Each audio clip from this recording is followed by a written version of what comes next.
Catalyst skill hub ഒരുക്കുന്ന തൊഴിലുറപ്പ് പദ്ധതി 6 മാസ പഠനം, മികച്ച ജോലി. സാധാരണഗതിയിൽ ഞാൻ ഈ സഹതാപം എന്നുള്ള വാക്ക് ഇപ്പോൾ അടുത്ത കാലത്തായിട്ട് ഉപയോഗിക്കാറില്ല. അത് പൊളിറ്റിക്കലി അത്ര ശരിയല്ല എന്നുള്ളതുകൊണ്ടാണ്. ഒരു അനുതാപം എന്നുള്ള വാക്കാണ് ഉപയോഗിക്കാറ്.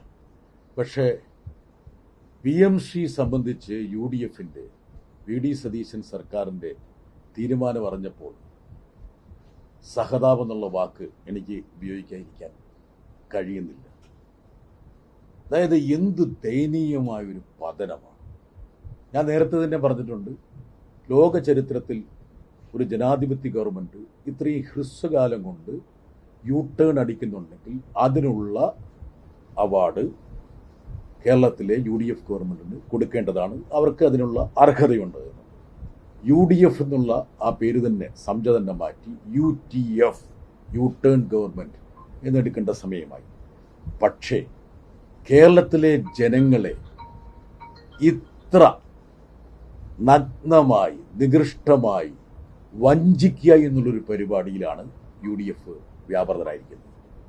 PMC സംബന്ധിച്ച് ഈ UDFന്റെ നേതാക്കളുടെ ഭാഗത്തു നിന്നുണ്ടായിട്ടുള്ള പ്രതികരണങ്ങളൊന്ന് പിന്തിരിഞ്ഞു നോക്കിക്കഴിഞ്ഞാൽ അതൊക്കെ അവരെ തിരിഞ്ഞു കുത്തുന്നില്ലേ എന്നുള്ള ഒരു ചോദ്യം ആരുടെയും മനസ്സിലേക്ക് വരും. ഇപ്പം അറബിക്കടല് നമ്മുടെ മന്ത്രിമാർക്ക് നന്ദി പറയാൻ വേണ്ടിയിട്ട് ചിലപ്പോൾ തിര ഇങ്ങനെ കയറുന്നുണ്ടാവും. അത് ശ്രദ്ധിക്കണം. എന്താ കാരണത്തിൽ അറബിക്കടലിൽ കൊണ്ടുപോയിട്ട് ചവിട്ടിത്താഴ്ത്തു എന്നാണ് പറഞ്ഞിരുന്നത്. അപ്പോൾ ആ ചവിട്ടിത്താഴ്ത്താത്തതിൻ്റെ ഒരു എന്താ പറയുക, സ്മരണയ്ക്ക്, ഉപകാര സ്മരണയ്ക്ക് വേണമെങ്കിൽ അറബിക്കടൽ വേണമെങ്കിൽ ഇവരെ കാണാൻ പോകുന്നുണ്ടാവും. എന്താ കാരണം വെച്ചാൽ അത്രത്തോളം വലിയൊരു വഞ്ചനയാണ് നടത്തിയത്. എൻ്റെ മനസ്സിലേക്ക് വരുന്നൊരു കാര്യമുണ്ട്. ജർമ്മൻ ദാർശനികരായിരുന്ന ഫെഡറിക് നീഷെ സ്ഥിരമായിട്ട് നുണ പറയുന്നവരോട് പറഞ്ഞൊരു വാചകമാണ്. അത് തെറ്റായിരിക്കാൻ വേണ്ടി ഞാൻ കോട്ട് ചെയ്യുക. നിങ്ങൾ എന്നോട് കള്ളം പറഞ്ഞതിലല്ല എനിക്ക് വിഷമം, ഇനി മുതൽ എനിക്ക് നിങ്ങളെ വിശ്വസിക്കാനാവില്ലല്ലോ എന്നോർക്കുമ്പോഴാണ് വിഷമം. അതായത് ഇത്രയും നഗ്നമായ കളവ് പറഞ്ഞ ആൾക്കാരെ ഇനി എങ്ങനെയാണ് കേരള ജനത വിശ്വസിക്കുക?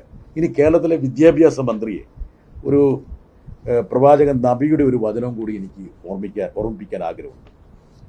ഇനി പറയുന്ന 4 സ്വഭാവ വിശേഷതകൾ ഒരാളിൽ ഒത്തുചേർന്നാൽ അയാൾ തികഞ്ഞ കാപട്യക്കാരനായിരിക്കും. അവയിൽ ഏതെങ്കിലും ഒന്ന് ഒരാളിലുണ്ടെങ്കിൽ അത് ഉപേക്ഷിക്കുന്നത് വരെ അയാൾ കാപട്യക്കാരനായിരിക്കും. അയാളിൽ നിക്ഷിപ്തമായ കാര്യങ്ങളിൽ ഒരാൾ വഞ്ചന കാണിക്കുന്നു. ആ വിഷയത്തെക്കുറിച്ച് അയാൾ കള്ളം പറയുന്നു. കരാറുണ്ടാക്കിയാൽ അത് ലംഘിക്കുന്നു. ആ വിഷയത്തിൽ തർക്കത്തിലേർപ്പെടുമ്പോൾ അയാൾ അവിവേകത്തോടെ പെരുമാറുന്നു. യഥാർത്ഥത്തിൽ നമ്മുടെ വിദ്യാഭ്യാസ മന്ത്രി ഈ നബി വചനങ്ങളെങ്കിലും ഈ PMC സംബന്ധിച്ച് ഇങ്ങനെ വലിയ പ്രസ്താവന ഇറക്കുമ്പോൾ ഓർമ്മിക്കേണ്ടതായിട്ടുണ്ട്. എനിക്ക് രസകരമായി തോന്നിയൊരു കാര്യമുണ്ട്. ഈ എൻ്റെ സ്നേഹിതൻ അബ്ദുൽ വഹാബും എൻ്റെ സഹപ്രവർത്തക JB മേത്തറും മത്സരിച്ച് നൽകിയ 2 ചോദ്യങ്ങളുണ്ട്. അത് PMCയുമായി ബന്ധപ്പെട്ടും സമഗ്ര ശിക്ഷയുമായി ബന്ധപ്പെട്ടാണ്. 29/7/2026. ഈ 2 പേരും ഈ സതീശന്റെ ഈ കാപട്യത്തിന്റെ ഈ എന്താ പറയാ മൂടുപടം വലിച്ചു കീറാൻ വേണ്ടി ഇങ്ങനെ രംഗത്ത് വരുമെന്ന് ഞാൻ വിചാരിച്ചില്ല. അബ്ദുൽ വഹാബിന്റെ ചോദ്യം അതൊരു കൃത്യമായ ചോദ്യമാണ്. അത് നിങ്ങൾക്ക് കിട്ടിയിട്ടുണ്ടാവും.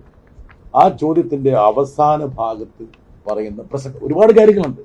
പറയുന്ന ഒരു കാര്യമാണ്, therefore the states that do not sign the MOU or ശ്രദ്ധിക്കണം, withdraw from the scheme stand to miss out on these benefits of PMC scheme.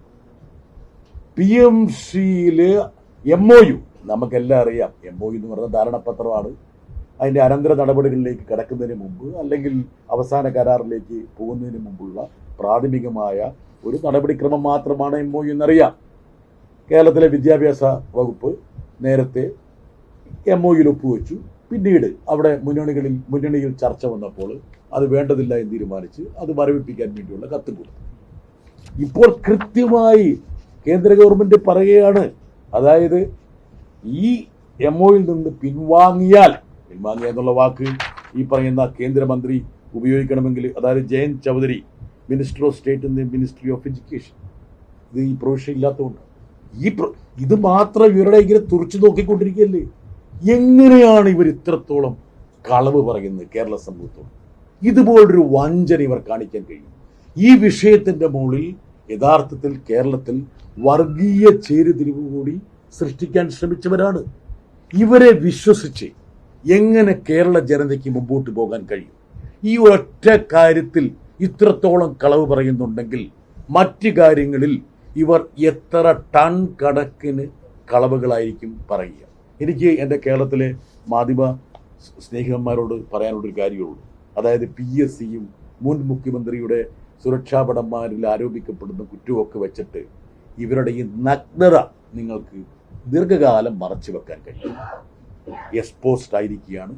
ദയനീയമായ ഒരു രൂപമാണ് UDF ഗവൺമെൻറ്റിൻ്റേത്. അവർ യഥാർത്ഥത്തിൽ ഇനി അഥവാ അവർക്ക് ഇതുമായിട്ട് മുമ്പോട്ട് പോകണമെന്നുണ്ടെങ്കിൽ അവർക്ക് പറയാവുന്ന ഒരു കാര്യമുണ്ട്. ഞങ്ങൾ കേരള സമൂഹത്തോട് മാപ്പ് പറയുന്നു.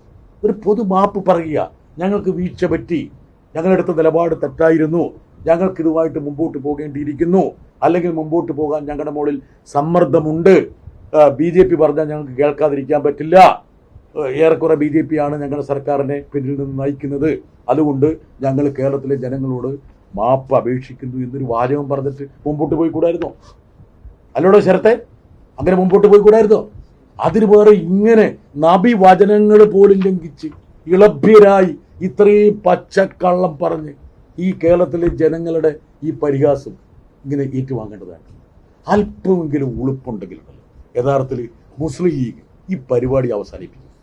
ഈ അബ്ദുൾ വഹാബല്ലേന്ന് ഈ ചോദ്യമായിട്ട് വന്നിരിക്കുന്നത്?